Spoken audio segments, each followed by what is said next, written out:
লোকের মাইয়ারে তুই ধনির ললনা। দেশের আলোচিত মডেল ও অভিনেত্রী সানাই মাহবুব সুপ্রভা বিভিন্ন সময় বিতর্কের জন্ম দিয়েছেন। সোশ্যাল মিডিয়ায় তার উপস্থিতি, সাহসী বক্তব্য এবং পরবর্তীতে ধর্মীয় অনুশাসনে ফিরে আসার ঘোষণায় তিনি বহুবার শিরোনামে উঠে এসেছেন। শোবিজ জগতে তার আবির্ভাব যতটা আকর্ষণীয় ছিল, ব্যক্তিজীবনে ততটাই ছিলেন বিতর্কিত। এবার নতুন করে আলোচনায় এলেন নিজের স্বামীর বিরুদ্ধে অভিযোগ এনে।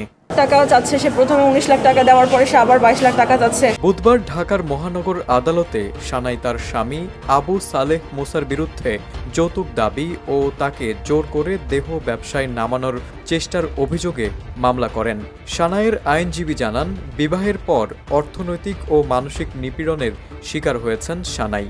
মামলায় উল্লেখ করা হয়, বিয়ের সময় সানাইয়ের পরিবার থেকে দেওয়া হয়েছিল 15 ভরি স্বর্ণ ও আসবাবপত্র।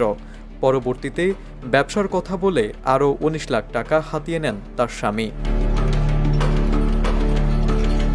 অভিযোগে বলা হয়, আবু সালেহ মুসা ব্যক্তিগত ঋণের দায় শোধ করতে না পেরে স্ত্রী সানাইকে জোর করে দেহ ব্যবসায় নামানোর চেষ্টা করেন। তাতে সানাই রাজি না হলে শুরু হয় শারীরিক ও মানসিক নির্যাতন। শুধু তাই নয়, এরপর আরও 22 লাখ টাকা যৌতুক দাবি করেন মুসা। যৌতুক না পেয়ে গত বছরের 15 সেপ্টেম্বর সানাইকে মারধর করে বাসা থেকে বের করে দেন তিনি।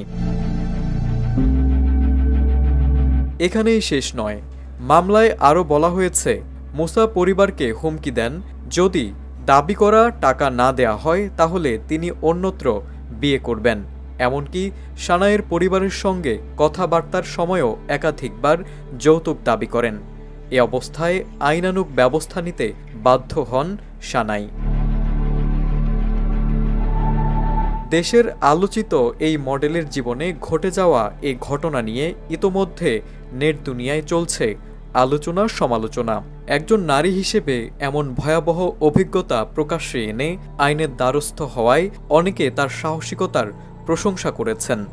এখন দেখার পালা, আদালত এই ঘটনার কী পরিণতি টানে এবং কতটা ন্যায় বিচার পেতে পারেন সানাই।